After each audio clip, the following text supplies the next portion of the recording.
If anyone looks at the morality and the ethics of something like creating sterile seeds, mass producing sterile seeds, to what end? What end?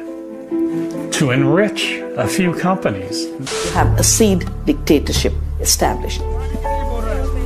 Then the farmer can't get out.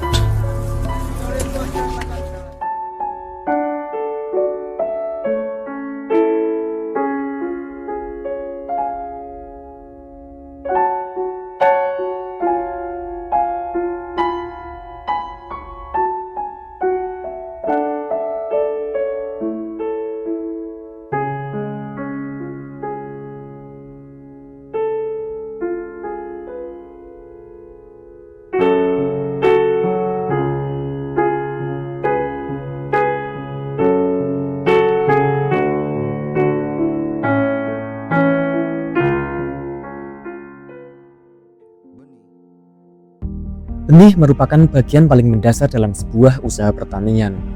Dari sinilah siklus kehidupan tanaman akan dimulai. Tak ada pertanian jika tak ada benih. Kelayakan hidup seorang petani awalnya sangat bergantung kepada bagaimana dia mampu mengembangkan, memilih, dan menghasilkan benih yang baik. Namun semua paradigma itu telah berubah sejak pertanian mulai memasuki era industrialisasi, di mana saat itu dimulai sebuah mekanisme pertanian yang baru yang meletakkan dasar hukum dan ekonomi untuk memprivatisasi. Hal ini kemudian menghancurkan keragaman, menghilangkan hak petani untuk berinovasi, dan menciptakan monopoli atas benih. Dan kini benih yang kita tanam, tanaman yang kita pelihara, dan makanan yang dihasilkan untuk kita makan semuanya berada dalam satu lingkaran kendali yang sama.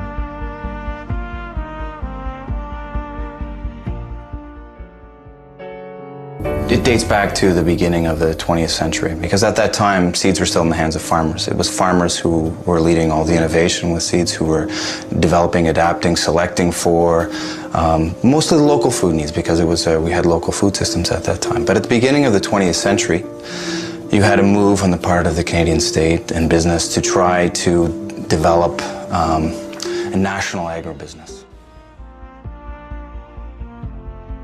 Industrialisasi pertanian ini kemudian mengganti seluruh cara kita bertani, merubah makanan yang kita makan, dan bagaimana kita menemukan makanan tersebut.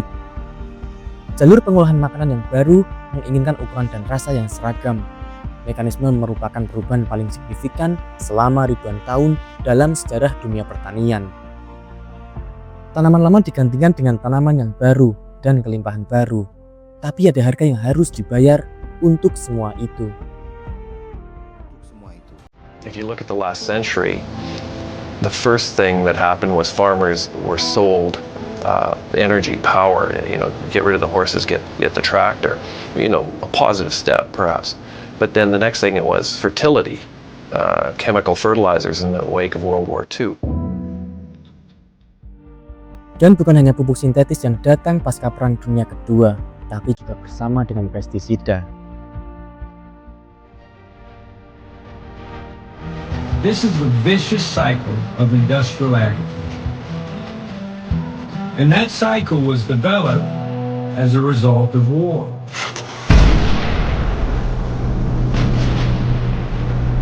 The roots of industrial agriculture go back to a German scientist named Fritz Haber. Haber invented a process for making synthetic nitrogen fertilizer that increased food production. His other scientific breakthrough was the creation of poisons known as pesticides. When the war ended, U.S. chemical companies brought Haber's poisons back to America and rebranded his toxic chemicals as pesticides for American farms. Dow set out to demonstrate the effectiveness of its chemical killers on a nationwide scale. When the war ended, all the energy that went into fighting the enemies in the world went into fighting the enemies on the farm. All of a sudden, chemical fertilizer, nitrogen was available, and farmers could toss that on a field. Even if they hadn't taken care of their soil, they could get a good crop for a while. Everything would have been basically organic up until the advent of the post-World War II chemicals, leftover fuel for bombs, for ammunition, all those kind of things, and the scientific labs that were, I guess, initially working towards this idea that we can probably tweak a lot of things with science. This is crazy. We can't be using stuff that was meant in maybe in a warfare situation to be using this to produce food. Memang agak gila, hasil panen meningkat dengan bantuan bahan kimia yang dulu digunakan sebagai bahan perang. Tapi petani harus membelinya setiap musim tanam, sebuah perubahan besar dari cara terdahulu. Lalu, apa selanjutnya?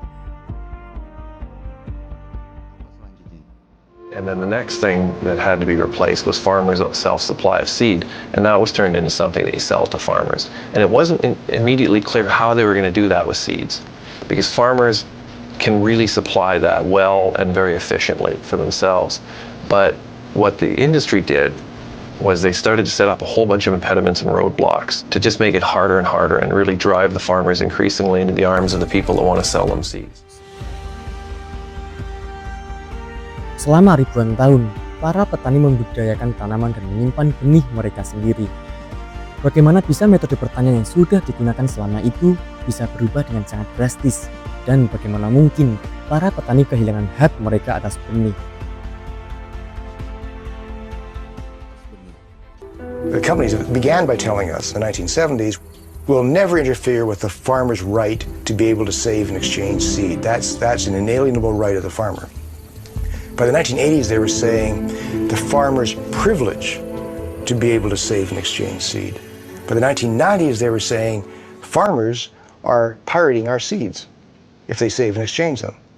And now, in country after country, they're saying this is illegal, they have to be stopped, and even talking about criminal liability if farmers steal their seeds. When agricultural production is totally controlled from the seed to the plate, that control is going to result in really huge profits for somebody, and it's not going to be the guy sitting down for dinner, and it's not going to be the farmer. Dengan menciptakan benih yang sangat bergantung pada pestisida dan pupuk sintetis, perusahaan-perusahaan ini sudah mendapatkan keuntungan yang tiada tara. Selama 20 tahun terakhir saja, penjualan bahan kimia sintetis dan benih untuk pertanian sudah meningkat lebih dari 3 kali lipat. Pesticide companies saw the opportunity to take over the seed business and saw the value for them to control both pesticides and seeds together. So they moved aggressively in to take over the industry. In, let's say, the late 1970s, mid to late 1970s, there were probably around the world around 7,000 different seed sources, both public and private companies that were marketing seeds to farmers. We've now moved from that to where 10 years ago we had the top 10 seed companies on the planet controlling between 25 and 30% of the commercial seed market. And today, the top 10 companies control about 55% of the global commercial seed market. And within a few years, it'll probably be down to 7 or 8 companies controlling 70 or 80% of the global seed market. Sadar atau tidak bahwa kita sudah mengerahkan seluruh kedaulatan sistem pangan dan pertanian pada sekelompok kecil orang yang mengendalikan sektor ini dengan sangat terstruktur, sistematis, dan masif. Sehingga mereka mendapatkan keuntungan yang sangat besar dari hasil mencuri dan merampas hak para petani. They're stealing. They're stealing the heritage of mankind, and they're selling it back to us for a hell of a profit. And there's so much wealth to be generated that there's no holds barred. I mean, we're in a real battle here now around the world for control of seeds, for that fundamental of agriculture and life. What we've learned with biotechnology is that you don't have to do good science, and certainly you don't have to do good technology in order to make lots of money, to make a real big profit. If anyone looks at the morality and the ethics of something like creating sterile seeds, mass producing sterile seeds, to what end? What end? To to enrich a few companies, nothing else. It has nothing to do with food safety, food security. Now, corporations will say, well, we work according to the market, but if you actually look at the research they're doing in seeds, most of it is directed at making seeds sterile, so developing hybrid crops, developing genetically engineered crops that farmers cannot save seed from here. Sangat luar biasa, dan hal seperti ini masih banyak orang, khususnya para petani, tidak menyadarinya. Lalu untuk memahami lebih jauh tentang monopoli itu, berikut ada cuplikan video yang dijelaskan dengan sangat baik oleh Dr. Vandana Shiva, seorang wanita yang dikenal vokal dalam keberaniannya dalam menentang, melawan, dan membongkar kedoliman para elit pertanian, khususnya di negara India. When seed started to become a patented property sold by corporations, you destroy seed freedom. When a company as powerful as Monsanto enters a country, it starts to control that country's decision making. Monsanto started to buy up Indian seed companies. 60 Indian seed companies can only sell Monsanto seeds. The companies will take video vans into the villages. They had every Indian epic, and they would very cleverly sell the seeds. So Hanuman is carrying white gold, the seeds of Monsanto. So when Hanuman comes as a salesman of Monsanto, they believe in them. So that was the first strand through which they took over. Then they also told the farmer, why are you using these old seeds? Sell them to us. A farmer has always had seed. And a farmer would say, oh, they're giving me some money for the seed. I'll just get it from my neighbor tomorrow. Not realizing the neighbor has also been approached in the same way, and the next village, and the next village. In one season, this thing they call seed replacement has destroyed the entire native seed supply. You have a seed dictatorship established. Then the farmer can't get out.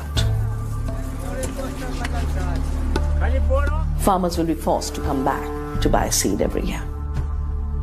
What this free trade system has given us is, instead of seed being of the farmers, by the farmers, for the farmers and all citizens, it is now seed for the corporations, by the corporations.